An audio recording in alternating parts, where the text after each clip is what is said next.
나는 올해 70된 이수키입니다. 평범한 아침이었어요. 동네 보건소에서 무료 건강검진 안내문이 우편함에 꽂혀 있었죠. 별 생각 없이 갔습니다. 나는 평생 큰 병 없이 건강하게 살아왔으니까요. 그런데 며칠 후 전화가 왔습니다. 이수키님, 검사 결과 이상 소견이 있어서요. 큰 병원으로 가보셔야 할 것 같습니다. 큰 병원에서 정밀 검사를 받았고 의사 선생님 앞에 앉았을 때 그분의 표정이 심각했습니다. 대장암입니다. 3기 정도로 보이고요. 빨리 치료를 시작해야 합니다. 머릿속이 하얘지더군요. 그저 암이라는 단어만 계속 맴돌았습니다. 나한테 암이라니. 입원 수속을 밟는 동안 온몸이 떨렸어요. 병원 복도를 걸을 때마다 다른 환자들이 보였어요. 휠체어를 탄 사람, 머리카락이 다 빠진 사람들. 저게 곧 내 모습이 되는 건가? 두려웠습니다. 병실에 들어갔을 때 나는 창문 옆 침대를 배정받았어요. 4인실이었는데 다들 나처럼 암 환자들이었습니다. 다들 각자의 절망 속에서 하루하루를 버티고 있는 것 같았습니다. 첫 항암을 맞던 날, 간호사 선생님이 링거 줄을 꽂으며 말씀하셨어요. 처음이시죠? 힘드시더라도 꼭 이겨내세요. 나는 고개만 끄덕였습니다. 항암제가 몸속으로 들어가는 게 느껴졌어요. 차가운 액체가 혈관을 타고 퍼지는 느낌. 이상하게 서글펐습니다. 그날 밤부터 구토가 시작됐어요. 먹은 것도 없는데 계속 토하고 또 토했습니다. 화장실을 다녀와 거울을 보고 깜짝 놀랐어요. 불과 며칠 사이에 사람이 이렇게 초췌해질 수 있구나. 병실로 돌아와 침대에 누웠습니다. 창밖을 보니 해가 지고 있었어요. 사람들은 저녁 먹을 준비를 하겠죠. 평범한 일상. 그게 그렇게 소중한 건지 몰랐어요. 나는 오늘 한 게 하나도 없어. 시계를 봤어요. 아직 저녁 6시. 하루가 이렇게 길고 지루한 거였나. 시간이 가지 않았습니다. 그렇게 멍하니 천장을 바라보고 있으니 지난 인생이 파노라마처럼 스쳐 지나가더군요. 나는 가난한 집에서 태어났습니다. 오빠가 셋 있었어요. 딸인 나는 중학교도 제대로 못 다녔어요. 15살 때부터 미신 공장에 다니기 시작했습니다. 하루 종일 재봉틀 앞에 앉아 옷을 만들었어요. 그렇게 번 돈을 집에 가져다 주면 어머니는 그걸로 오빠들 대학 등록금을 냈어요. 수키야, 내가 고생해줘서 오빠들이 대학 다닐 수 있다. 고맙다. 마음 한구석이 서운하더라고요. 나는 왜 공부하면 안 되는 걸까? 하지만 그런 말은 꺼낼 수 없었습니다. 25살에 결혼했습니다. 중매로 만난 남편은 다행히 나를 따뜻하게 대해줬어요. 배운 것 없고 가진 것 없는 나를 무시하지 않았습니다. 평범하게 살았어요. 집에서 밥하고 빨래하고. 그게 내 인생의 전부였습니다. 남편은 10년 전에 세상을 떠났어요. 갑작스러운 심장마비였습니다. 이제 혼자 남겨진다는 게 너무 무서웠습니다. 다행히 아들이 있었고 손주들이 태어났어요. 그래도 외로웠습니다. 며느리와는 사이가 좋지 않았거든요. 나도 서운해서 말을 안 했고, 그렇게 우리는 점점 멀어졌습니다. 내 인생에 뭐가 있었지? 남을 위해 살다가 끝나는 건가? 하고 싶은 것도 제대로 못 해봤어요. 여행 한 번 마음껏 가본 적 없었습니다. 이대로 끝나는 걸까? 눈물이 주르르 흘러내렸어요. 억울했어요. 아직 살고 싶은데. 왜 하필 나한테 이런 일이 생긴 걸까?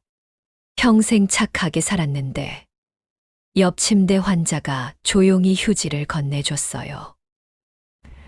우시지 마세요. 다들 그렇게 시작해요. 그분도 눈이 빨갛더군요. 나만 힘든 게 아니라는 걸 알았지만 그게 위로가 되지는 않았습니다. 밤이 되었어요. 모든 게 낯설고 두려웠어요. 창밖을 봤어요. 도시의 불빛이 반짝이고 있었습니다. 그런 평범한 일상이 나는 그렇게 그리웠어요. 절망과 좌절 속에서 매일이 무너져 내렸습니다. 다음 날도, 그 다음 날도 똑같았어요. 검사 받고, 약 먹고, 링거 맞고, 잠자고. 밖에서는 세상이 돌아가는데 나는 이 병실에 갇혀 있었습니다. 살고 싶은 마음과 포기하고 싶은 마음이 교차했어요. 하지만 동시에 아직 죽고 싶지 않다는 생각도 들었어요. 복잡하고 혼란스러웠습니다. 그렇게 일주일이 지났을까요? 아직도 나는 이 절망 속에서 허우적거리고 있었습니다. 입원한 지 열흘쯤 지났을까요? 그날은 유독 몸 상태가 안 좋았어요. 새벽부터 열이 올라서 온몸이 후끈거렸습니다. 속은 계속 메스꺼웠고 아무것도 먹을 수가 없었습니다. 아, 나 정말 아무것도 못하고 있구나. 오늘도 그냥 침대에 누워서 시간만 보냈어요. 아무것도 할 수 없는 이 무력감이 절망보다 더 괴로웠습니다. 오후 회진 시간이었어요. 담당 간호사 김수진 선생님이 병실에 들어오셨습니다. 항상 밝은 미소를 지으시는 분이었어요. 나는 힘없이 말했어요. 선생님, 나 오늘 아무것도 못했어요. 그냥 누워만 있었네요. 김 선생님이 부드럽게 웃으시며 말씀하셨어요. 어머님, 해열제도 드시고 수액도 다 맞으셨잖아요. 오늘도 잘 이겨내셨어요. 그 말을 듣는 순간 뭔가 가슴 한편이 뭉클해졌어요. 나는 아무것도 안 한 줄 알았는데 알고 보니 나는 견뎌내고 있었던 거예요. 약을 먹고 링거를 맞고 통증을 참고 하루를 버텨내는 것. 그게 다 싸우는 거였습니다. 김 선생님은 내 손을 가볍게 두드리며 덧붙였습니다. 지금 어머님 몸속에서는 엄청난 전쟁이 벌어지고 있어요. 항암제가 암세포랑 싸우고 있는 거예요. 그걸 견디는 것만으로도 대단한 거예요. 그날 이후로 조금씩 생각이 바뀌기 시작했어요. 나는 지금 치료받고 있는 거구나. 살기 위해 싸우고 있는 거구나. 며칠 후였어요. 복도를 천천히 걷고 있는데 옆 병실 환자분이 말을 거셨습니다. 어머님도 대장암이세요? 네, 그렇습니다. 나도 그래요. 작년에 수술하고 지금 항암 중이에요. 그분은 따뜻한 미소를 지으며 내 어깨를 토닥였습니다. 같은 병을 앓는 사람끼리만 아는 그 무게감이 있었어요. 그분이 암 환자를 위한 식단 가이드라는 책을 건네주셨습니다. 이 책 참 도움됐어요. 퇴원하면 이거 보고 챙겨 드세요. 처음엔 나도 정말 절망적이었어요. 근데 생각보다 많은 사람들이 이겨내더라고요. 우리도 할 수 있어요. 고맙습니다. 정말 고맙습니다. 모르는 사람인데도 이렇게 챙겨주시다니. 세상이 그렇게 차갑지만은 않구나 싶었습니다. 그날 이후로 다른 환자분들과도 조금씩 친해졌어요. 같은 고통을 겪는 사람들끼리 서로 의지가 되더라고요. 그렇게 2주가 더 지났습니다. 주말이 되었어요. 면회 시간에 아들 민수가 들어왔습니다. 그리고 며느리 지영이도 함께 있었어요. 손주 2명도 따라왔고요. 5살 윤서와 7살 준호. 어머니, 어떠세요? 괜찮다. 걱정 마라. 겉으로는 괜찮은 척했지만 사실 힘들었어요. 하지만 민수는 다 알고 있는 듯 내 손을 꼭 쥐고 있더군요. 그때 며느리 지영이가 조심스럽게 다가왔습니다. 우리는 그동안 사이가 좋지 않았어요. 10년이 넘었는데도 서로 마음을 열지 못했습니다. 그런 며느리가 내 손을 꼭 잡더니 눈물을 흘리기 시작했습니다.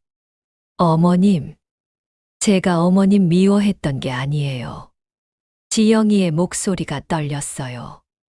제가 사는 게 너무 힘들었어요. 애들 키우는 것도 힘들고, 일하는 것도 힘들고.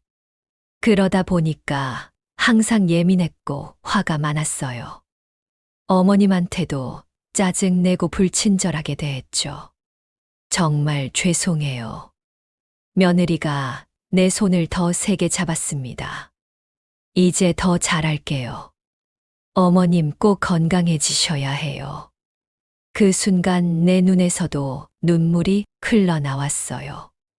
알고 보니 지영이도 힘들었구나. 나만 힘든 줄 알았는데. 아니야, 지영아. 내가 더 미안해. 며느리 마음 이해 못하고. 우리는 그렇게 한참을 울었습니다. 10년 동안 쌓였던 오해와 서운함이 눈물과 함께 흘러내리는 것 같았어요. 그때 준호가 침대 옆으로 다가왔어요. 할머니, 울지 마. 준호가 있잖아. 윤서도 내 다른 손을 잡았습니다. 할머니, 다 나으면 우리 공원도 가고 바다도 가자. 응. 준호가 신나게 말했어요. 할머니 LA 갈비가 제일 맛있어. 할머니 퇴원하면 LA 갈비 해줄 거지. 윤서도 거들었습니다. 할머니가 사주는 장난감이 나는 제일 좋아. 할머니 일어나서 우리 또 장난감 사줄 거지. 손주들의 제잘거림이 병실을 가득 채웠어요. 그 소리가 얼마나 따뜻하고 소중하게 느껴지던지. 나는 이 아이들의 할머니구나. 이 아이들에게 나는 필요한 사람이구나. 민수가 옆에서 말했습니다. 어머니, 우리 모두 어머니 필요해요. 꼭 이겨내세요. 그날 면회가 끝나고 가족들이 돌아간 후 나는 한참 동안 창밖을 바라봤어요. 가슴 속에 뭔가 따뜻한 것이 차오르고 있었습니다. 절망만 가득했던 마음에 작은 빛이 들어오기 시작했어요. 김 선생님의 따뜻한 말, 병동 환우분들의 격려, 그리고 가족들의 사랑. 나는 혼자가 아니구나. 이렇게 많은 사람들이 내 곁에 있었구나. 살아야 할 이유가 조금씩 보이기 시작했어요. 그날 밤, 오랜만에 편안하게 잠들 수 있었습니다. 여전히 몸은 힘들었지만 마음은 조금 가벼워진 것 같았어요. 작은 빛들이 모여 어둠을 조금씩 밀어내고 있었습니다. 가족들이 다녀간 그 주말 이후 뭔가 달라지기 시작했어요. 월요일 오후 핸드폰이 울렸어요. 조용한 병동에 울리는 전화벨 소리. 며느리 지영이었습니다. 어머님, 저예요. 오늘 점심 드셨어요? 몸은 좀 어때요? 며느리의 목소리가 예전과 달랐어요. 진심으로 걱정하는 게 느껴졌습니다. 화요일 저녁에는 아들 민수가 전화했어요. 어머니, 오늘 항암 맞으셨죠? 준호가 어머니랑 통화하고 싶대요. 준호의 목소리가 들렸습니다. 할머니, 나 준호야. 오늘 유치원에서 그림 그렸어. 할머니 그렸어. 할머니 빨리 나와서 보여줄게. 그래, 우리 준호. 할머니 곧 나을게. 할머니 사랑해. 전화를 끊고 나니 눈물이 났어요. 행복한 눈물이었습니다. 수요일, 목요일, 금요일. 매일 전화가 왔습니다. 그 전화벨 소리가 나는 기다려졌습니다. 하루 중 가장 행복한 시간이었어요. 어느 날 저녁 윤서가 전화를 받았어요. 할머니, 나 오늘 발레 배웠어. 할머니 보고 싶어. 할머니도 윤서 보고 싶어. 조금만 기다려. 할머니, 아프지 마. 할머니 아프면 나도 슬퍼. 5살 아이의 말이었지만 가슴 깊이 와닿았어요. 그날 밤 나는 침대에 누워 생각했습니다. 내게 살아야 할 이유가 있구나. 이 전화 한 통이, 손주들의 목소리가, 가족들의 걱정이. 그게 다 나를 살아있게 하는 이유였어요. 나는 누군가에게 필요한 사람이었어요. 생각해보니 내 인생이 그렇게 불행하기만 했던 건 아니었어요. 가난한 집에서 태어나 고생한 건 사실이에요. 하지만 그 시절에도 좋은 순간들이 있었어요. 공장 친구들과 점심시간에 수다 떨던 시간. 첫 월급 받아서 부모님께 용돈 드렸을 때 어머니가 보이던 미소. 그리고 남편 만난 건 정말 행운이었어요. 배운 것도 없는 나를 따뜻하게 대해줬습니다. 같이 밥 먹고, TV 보고 산책하고. 그런 평범한 일상이 사실은 행복이었던 거죠. 10년 전 남편이 세상을 떠났을 때 정말 힘들었어요. 하지만 남편은 나에게 아들을 남겨줬습니다. 민수. 착하고 효자였어요. 그렇게 가족이 늘어났습니다. 며느리와는 사이가 안 좋았지만 그것도 이제 풀렸어요. 서로 오해가 있었던 거였어요. 이제 우리는 서로를 이해하게 됐습니다. 그리고 손주들. 준호와 윤서. 그 아이들의 웃음소리, 할머니를 부르는 목소리. 그게 내 삶의 이유였어요. 이 아이들이 크는 걸 봐야죠. 초등학교 입학하는 것도 보고. 아직 할 일이 많이 남았어요. 내 인생 서글프고 힘들었지만 항상 비만 온 건 아니었어요. 그래, 맞아. 인생은 원래 그런 거잖아요. 흐린 날도 있고 맑은 날도 있는 거. 흐린 뒤에는 맑음이 오잖아요. 겨울이 지나면 봄이 오고 어둠이 지나면 아침이 오듯이. 나는 지금 인생의 비 오는 날을 지나고 있는 거예요. 이 암도 결국 이겨낼 수 있을 거예요. 그러면 또 맑은 날이 올 거예요. 남은 인생 행복하게 살자. 그렇게 마음먹으니 힘이 났어요. 이 암도 잘 이겨내자. 나는 할 수 있어. 매일매일 견뎌내는 것 자체가 싸움이에요. 그날부터 달라졌습니다. 아들이 면회 왔을 때 가져다 준 가족 사진을 침대 옆에 놓아뒀어요. 힘들 때마다 그 사진을 봤습니다. 남편과 찍었던 옛날 사진, 아들 돌잔치 사진, 손주들 돌사진. 나는 이 사람들을 위해 살아야 해. 라디오도 듣기 시작했어요. 오후마다 인생 사연 코너가 있었거든요. 다른 사람들의 사연을 들으며 위로받았습니다. 환우분이 빌려주신 책도 읽기 시작했어요. 대장암에 좋은 음식, 나쁜 음식. 퇴원하면 이거 보고 식단 짜야겠다고 생각했습니다. 퇴원 후의 삶을 계획하기 시작한 거예요. 병동 사람들과도 더 자주 이야기를 나눴어요. 복도에서 만나면 인사하고 컨디션이 괜찮은 날에는 휴게실에서 수다도 떨었습니다. 70대 할아버지는 위암 환자셨는데 이렇게 말씀하셨어요. 나도 처음엔 죽는 줄 알았어.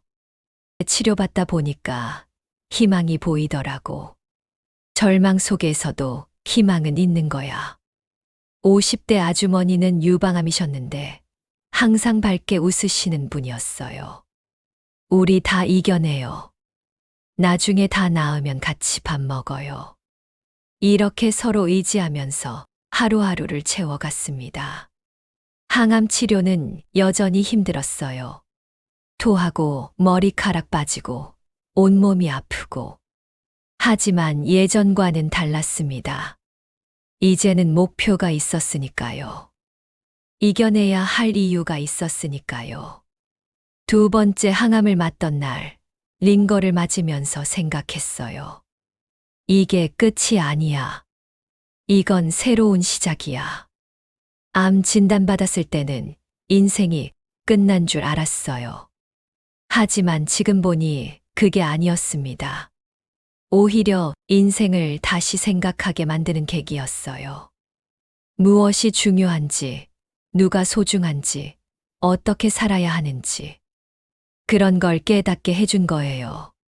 병실 창문으로 노을이 보였습니다. 붉게 물든 하늘이 아름다웠어요. 이렇게 아름다운 걸 볼 수 있다는 것, 숨 쉴 수 있다는 것, 살아있다는 것. 그 자체가 감사한 일이었어요. 그날 저녁 며느리에게서 또 전화가 왔습니다. 어머님, 저희 주말에 또 갈게요. 준호가 어머님한테 보여드릴 그림 그렸대요. 그래, 고맙다. 기다리고 있을게. 어머님, 힘내세요. 우리 모두 어머님 응원해요. 전화를 끊고 미소 지었어요. 나는 행복한 사람이에요. 사랑하는 사람들이 있고, 나를 기다리는 사람들이 있으니까요. 하루하루가 여전히 힘들었지만, 이제는 견딜 수 있었습니다. 아니, 견디는 게 아니라 살아가는 거였어요. 몸은 힘들어도 마음은 강해지고 있었어요. 나는 이겨낼 거예요. 이 암을. 그리고 다시 일상으로 돌아갈 거예요.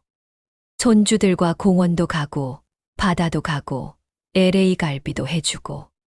그런 평범하지만 행복한 날들을 다시 살 거예요. 삶은 계속되니까요. 내 이야기는 아직 끝나지 않았으니까요. 석 달간의 항암 치료가 드디어 끝났습니다. 마지막 항암을 맞던 날, 김 간호사 선생님이 링거를 빼주시며 말씀하셨어요. 어머님, 정말 수고 많으셨어요. 잘 이겨내셨어요. 선생님 덕분이에요. 정말 고마웠어요. 퇴원 날짜가 잡혔습니다. 다음 주 금요일. 그 날짜를 듣는 순간 눈물이 났어요. 기쁨의 눈물이었습니다. 나는 해냈어요. 이 긴 터널을 통과했어요. 퇴원 전날 밤, 잠이 오지 않았어요. 설렘 때문이었습니다. 드디어 집으로 돌아간다. 그 평범한 일상이 이렇게 그리울 줄 몰랐어요. 병동 환우분들께 인사를 드렸습니다. 어머님, 건강하게 잘 지내세요. 우리 완쾌되면 꼭 연락해요. 그러겠습니다. 선생님들도 꼭 이겨내세요. 석 달간 지냈던 병실을 마지막으로 둘러봤어요. 이 작은 공간에서 나는 절망도 맛봤고 희망도 발견했습니다. 이제 여기를 떠나는구나. 금요일 아침 민수와 지영이가 날 데리러 왔어요. 어머니, 가시죠. 그래, 가자. 병원 로비를 나서는 순간 바깥 공기가 얼굴에 닿았습니다. 신선했어요. 하늘이 파랗고 바람이 시원하고 세상이 아름다웠어요. 차를 타고 집으로 가는 길. 창밖으로 보이는 거리, 사람들, 가게들. 게 새롭게 느껴졌어요. 나는 다시 이 세상으로 돌아온 거예요. 현관문을 여는 순간 집 냄새가 났어요. 그리운 냄새였습니다. 집 안으로 들어갔어요. 깜짝 놀랐습니다. 집이 너무 깨끗했어요. 바닥은 반짝반짝 윤이 나고 창문은 깨끗하게 닦여 있었습니다. 지영이가 어제 하루 종일 청소했어요. 민수가 말했습니다. 지영이가 부끄러운 듯 웃으며 말했어요. 어머님 편하게 계시라고요. 냉장고에 반찬도 다 만들어뒀어요. 어머님이 좋아하시는 나물 반찬이랑 국도 끓여놨어요. 눈물이 났어요. 며느리가 이렇게까지 해줄 줄 몰랐습니다. 고맙다, 지영아. 정말 고맙다. 당연한 거예요, 어머님. 방으로 들어갔어요. 내 침대, 내 이불, 내 옷장. 침대에 앉아보니 너무 편했어요. 이게 내 공간이구나. 드디어 집에 왔구나. 거실로 나왔어요. 소파에 앉아 TV를 켰습니다.